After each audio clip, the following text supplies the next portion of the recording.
genesis of the Daleks is the Time Lords intercept the transmat beam from Earth to Nerva and strand the Doctor, Sarah Jane, and Harry on the planet Skaro in an era before the Daleks evolved. Before the travelers are to be allowed to return to the TARDIS, the Doctor must fulfill a daunting mission: to change the course of evolution itself. Now, Genesis of the Daleks is actually considered the, if not one of, the most important stories of Doctor Who, and for very good reason. In this story, the Doctor is given a mission by the Time Lords themselves to either hinder the Daleks' evolution, to make them less, dominant, or to actually destroy them themselves, destroy them entirely, erase them from the existence of the universe. Because the Time Lords have actually foreseen them becoming the most dominant creatures in the universe. And many fans have actually speculated whether or not they actually foresaw the Time War, whether they saw their own fate or just the Daleks themselves winning or about to win the Time War. So people have interpreted this as a preemptive strike against the Daleks, or maybe it's not. Maybe they actually see further past the Time War or something beforehand. It's entirely up for hands. Or because of this event, the Time War happened. It's kind of a debatable subject.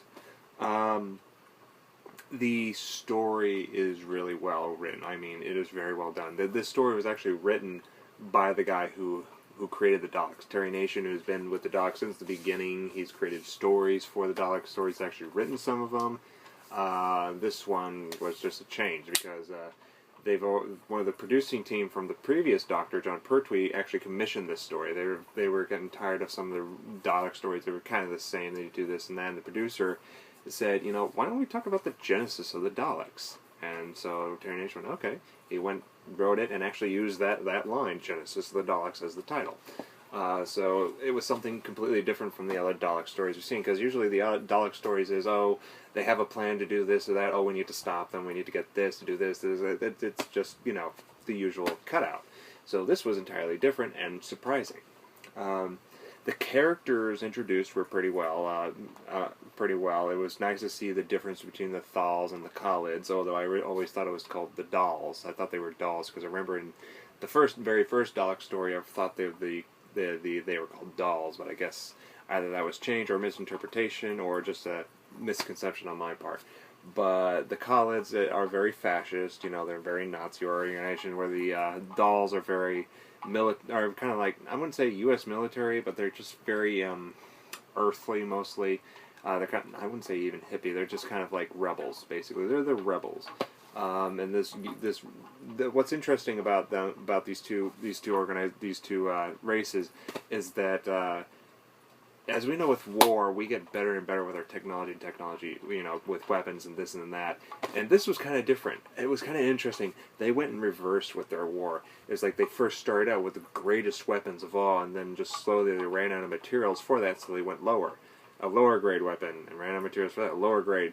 By the time the Doctor and his companions are sent on this mission to stop the creation of the Daleks, they're at the point of, like, pistols and machine guns, like World War II, World War I class weapons.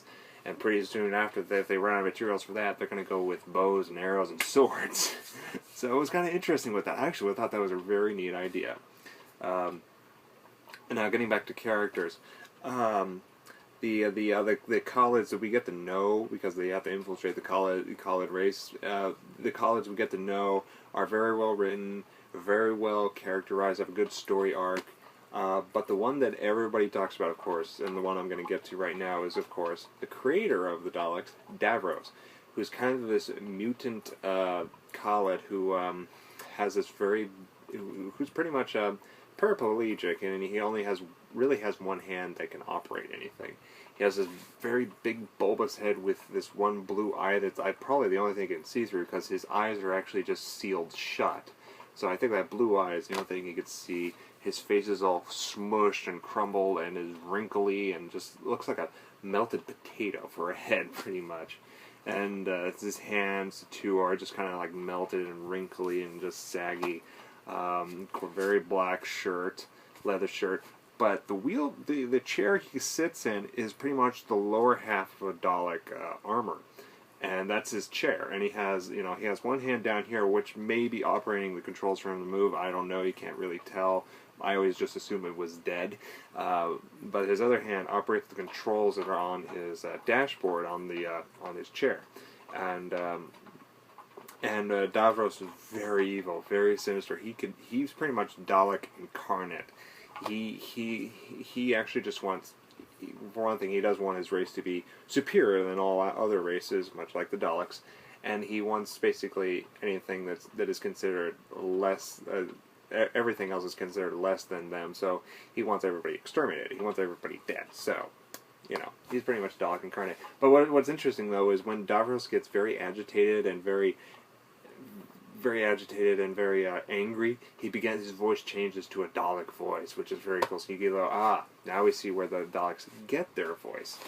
And the Daleks themselves, these early Daleks, are the Daleks we've seen over the years. They're the same, they don't change.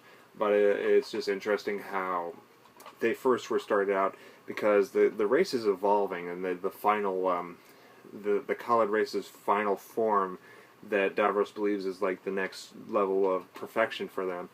The Dalek armor was supposed to be their shell, the shell to house them in, and it had a different name. It was like a mobile armor or something like that. I forgot the exact name, but that was basically what it was originally was. But then Davros goes, "We'll call it Daleks instead."